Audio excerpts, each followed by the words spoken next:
would make sense? No, it's okay. As long as you said it does make sense, then it's okay.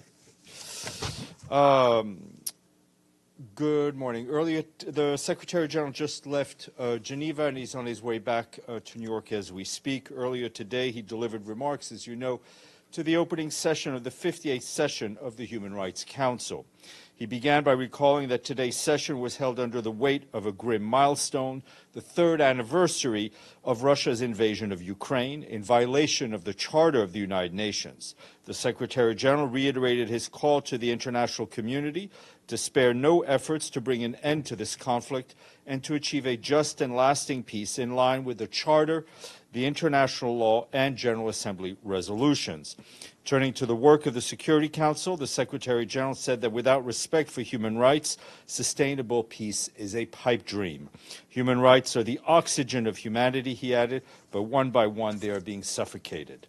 As the recently adopted Pact for the Future reminds us, the Secretary General added, human rights are in fact a source of solutions by advancing human rights through development, through climate action, through stronger and better governance of technology, and through the recognition that the rule of law and human rights go hand in hand.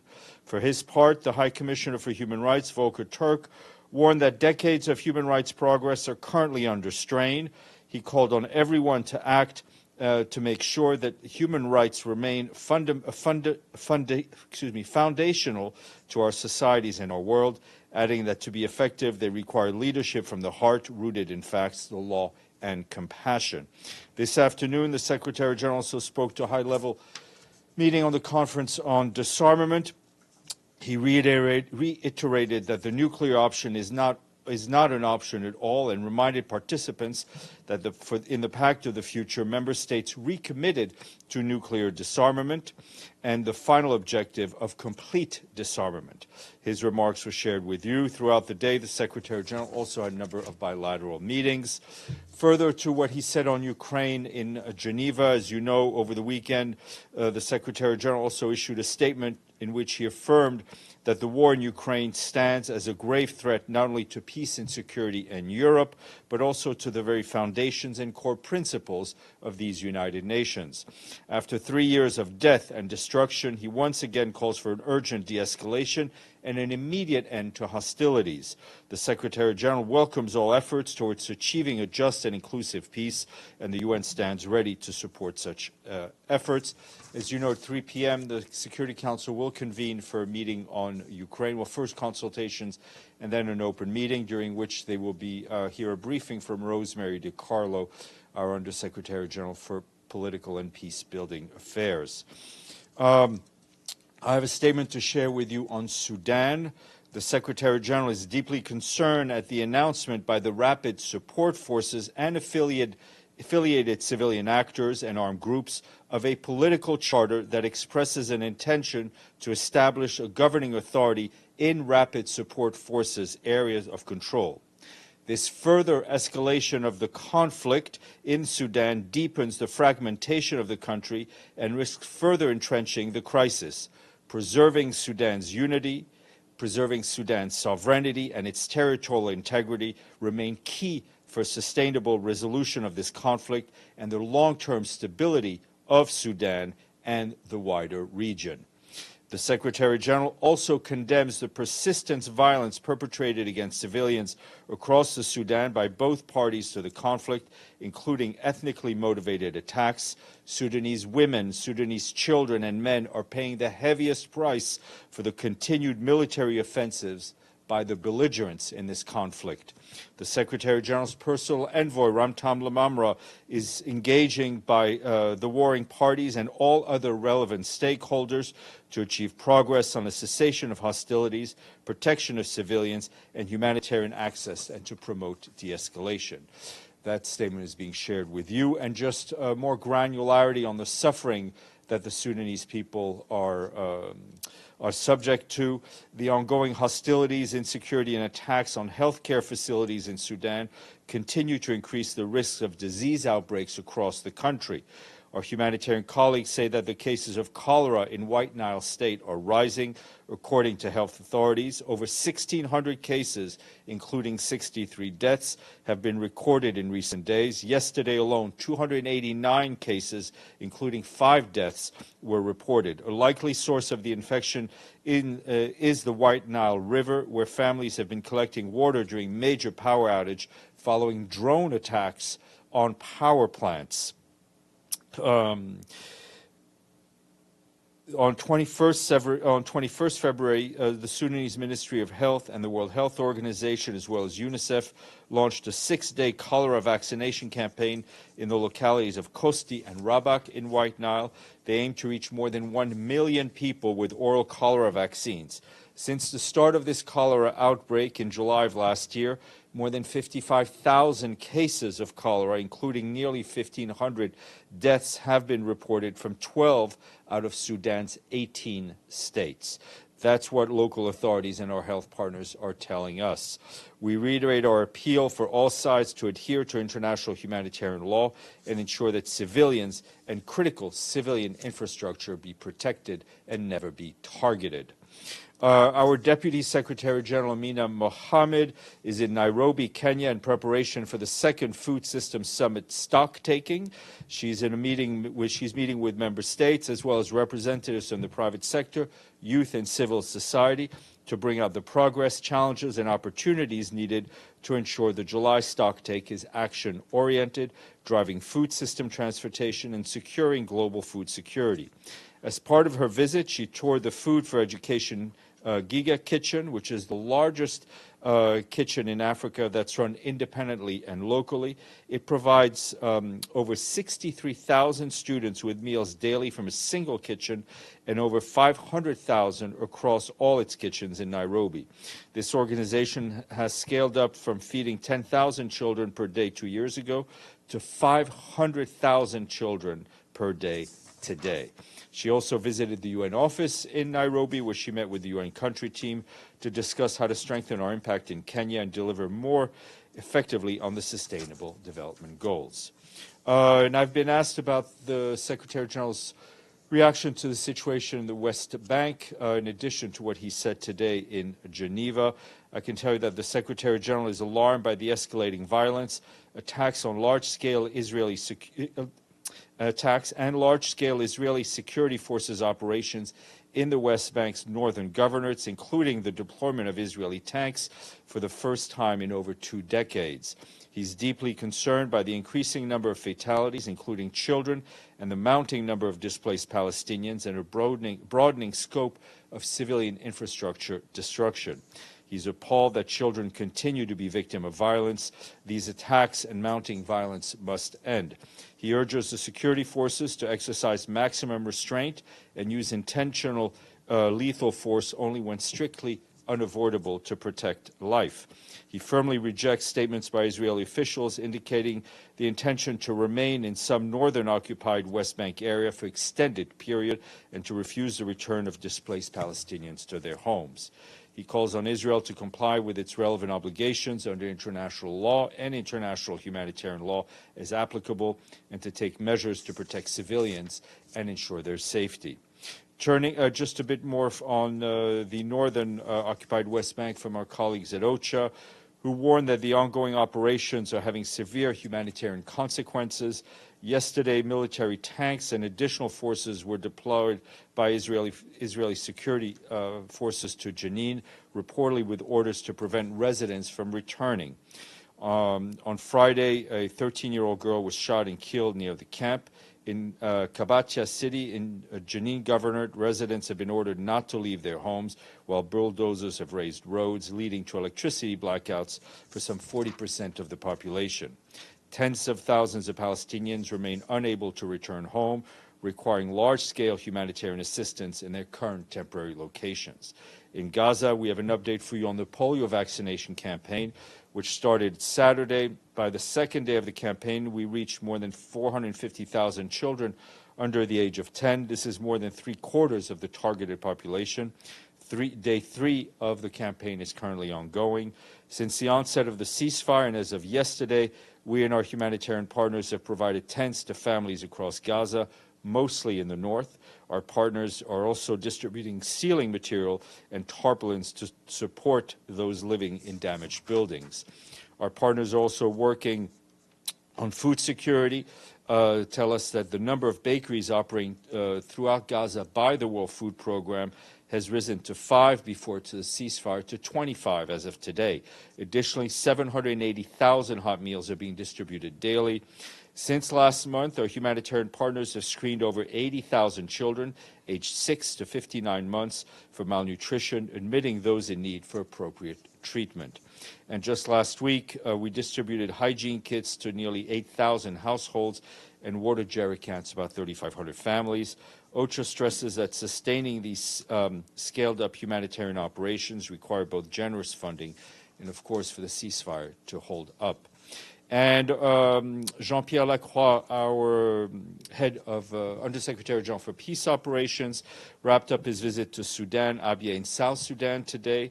In South Sudan, he met with President Salva Kiir earlier today, wrapping up his visit and speaking to the media. He said that the primary purpose of his visit was to reaffirm the UN's continued support and commitment to South Sudan, particularly as the country enters the fourth extension of its transitional period in the face of dire economic and humanitarian situation, as well as rising violence.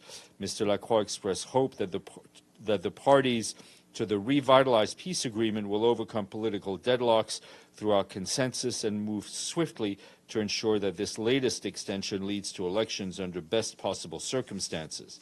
We, of course, stand ready to assist. Over the weekend, he visited Abyei, where he met with local and international stakeholders, including the Sudan and South Sudan appointed administrations, traditional leaders, civil societies, women's groups, and, of course, UN agency and our own peacekeepers.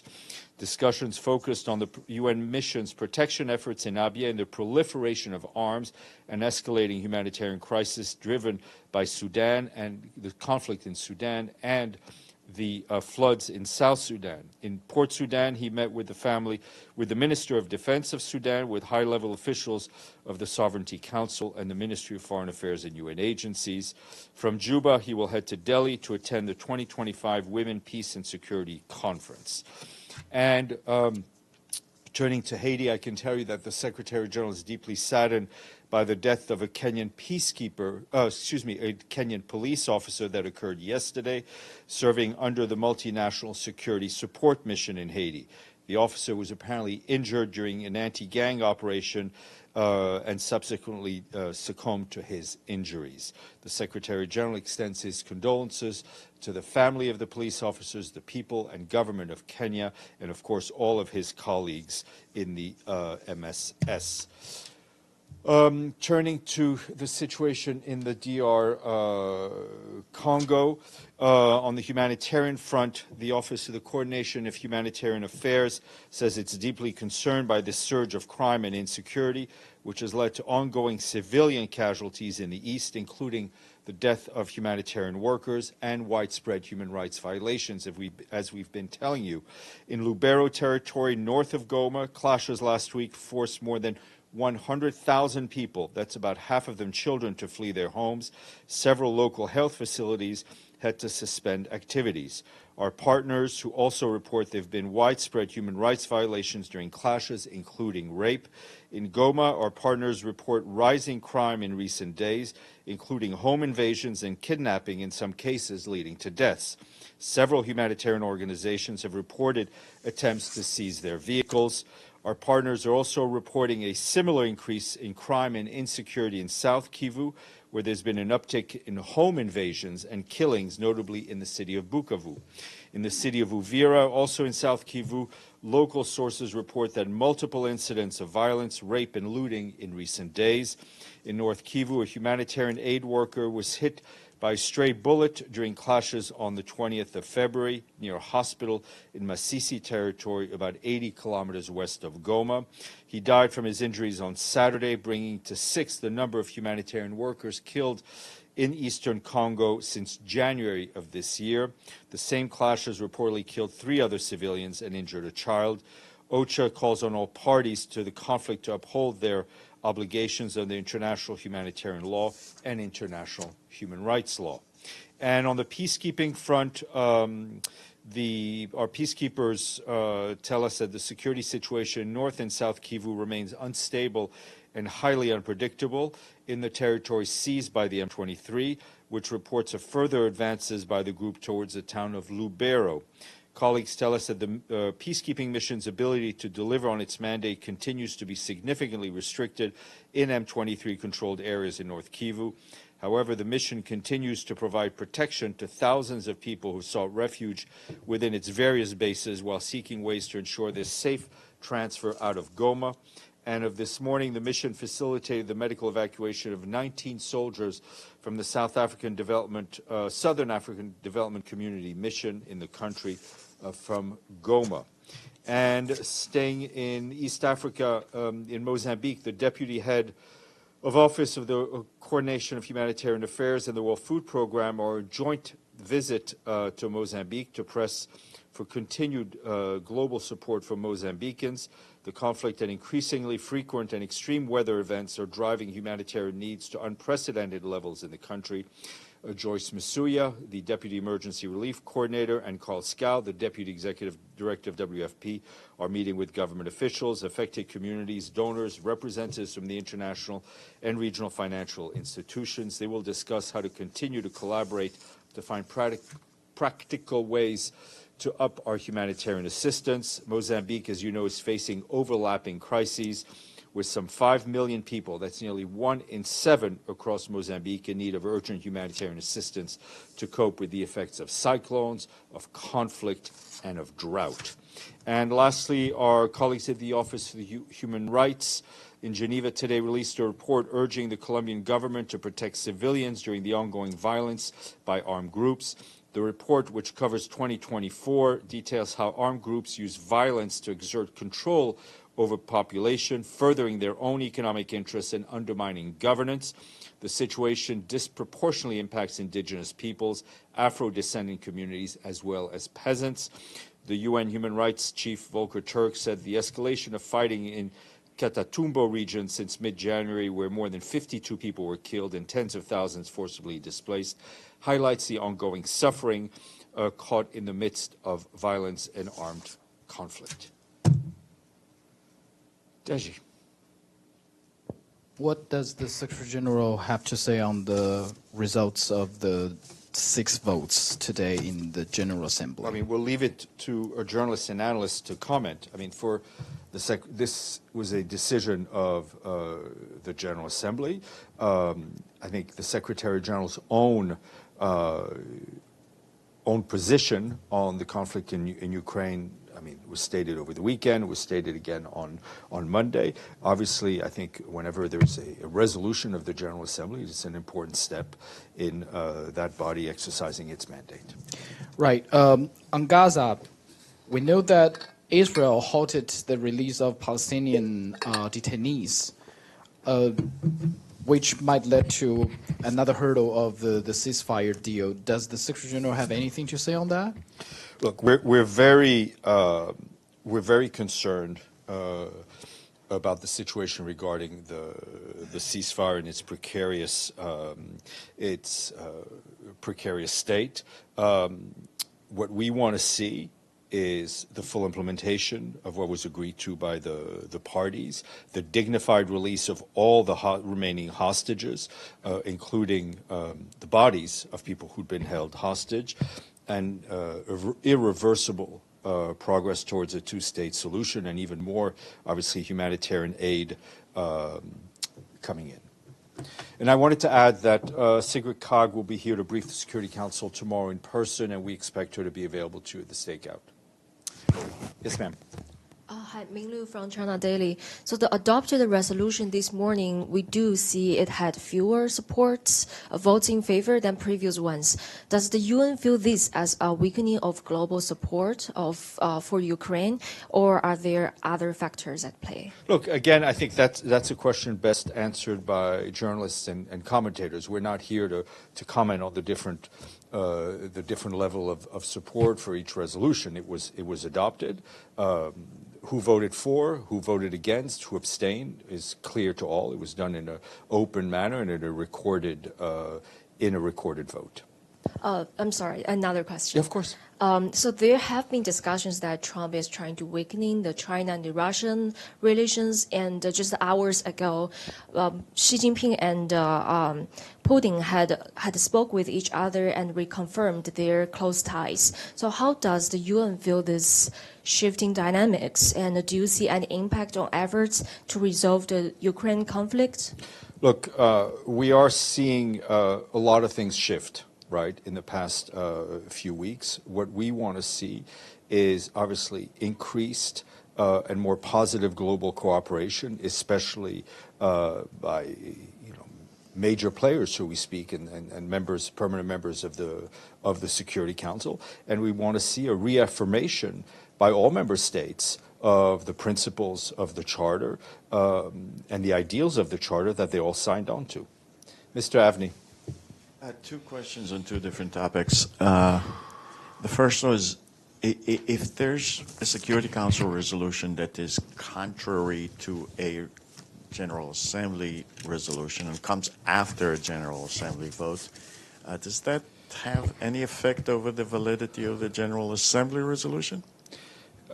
I try not to speak about legal issues I'm not fully versed on, and I especially try not to speak about legal issues that are hypothetical, on which I'm not fully versed on. Well, it's no, I understand. I mean, I think let's see what happens in the Security Council. Okay, second question. I just don't understand what you're saying about the northern occupied Palestinian territory. If it is occupied, then what is new about tanks getting in there? Isn't that part of occupation? I think what we're seeing is a level of military operations that we haven't seen in quite some time. We're seeing a destruction of civilian infrastructure at a level that we haven't seen in quite some time, and we're seeing displacement of Palestinians that we haven't seen in quite some time. But is it, according to the view that this is an occupied territory, is that an intensifying situation of the occupation, or is that just something completely out of the blue? I'm not sure I understand your question, Benny. My question is, occupiers occupy. Right, but it doesn't. Let's. Let me cut through the chase a little bit. Obviously, Jenin and that whole area of the northern West Bank has been no-go, not only for Israel but also for the Palestinian Authority for a long time. So, is that a change now? So was it occupied before, even though it was a no-go zone? Well, it was. Listen, let's cut to the chase, right? In my answer, I think there are security operations that have to take place anywhere in the world against. But it does not mean that we accept the use of warlike tactics, that we accept the use of tens of thousands of people being displaced or civilian infrastructure like roads being cut up. What do you mean more like tactics? I raised on Friday the issue of a bus bombing that came from the northern West Bank. I think we've been very clear, Benny, in condemning acts of terrorism. Tony. Shukran, Steph. The U.S. today, twice, before and after the vote, reiterated that the UN must stop the killing. I'll quote, "We urge all member states to join us in returning the UN to its core mission of international peace and security." Any comment, sir? Look, when people talk about the UN, I think the question you need to ask them, which part of the UN are you talking about? Are you addressing member states or are you addressing the Secretary General? I can't answer for the 192 other member states. I can answer for the Secretary General, and I think what he has been calling for since day one is an end to this conflict in line with the Charter of the United Nations, in line with international law, in line with General Assembly resolution and the territorial integrity of the Ukraine. The Secretary General, I think, for one, has been extremely consistent in his message.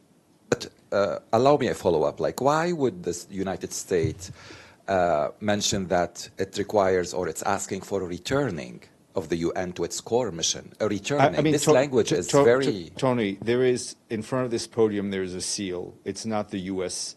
eagle. It is a seal of the United Nations. I can't answer a question that says, why did the United States do this, or why did France do this, or why did Monaco do this? Please. Go ahead. Yeah. Thank you. My question is on the new EU sanctions. The European Union has banned 8 Russian media outlets from broadcasting in Europe.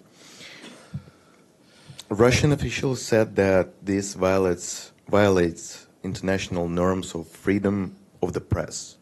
So what is the UN's comment on this? Look, I haven't seen the specific sanctions. What I can tell you is that we firmly stand for freedom of the press and for people to have as many views as possible, access to as many views as possible. Deji.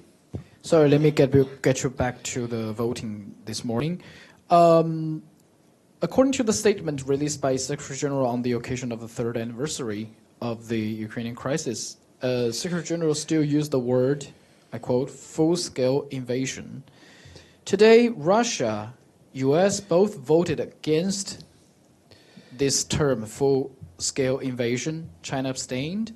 In what occasion might the Secretary General think of walk back from the full-scale invasion, or he would stay that way? The Secretary General will stay consistent on his messaging in what he wants to see.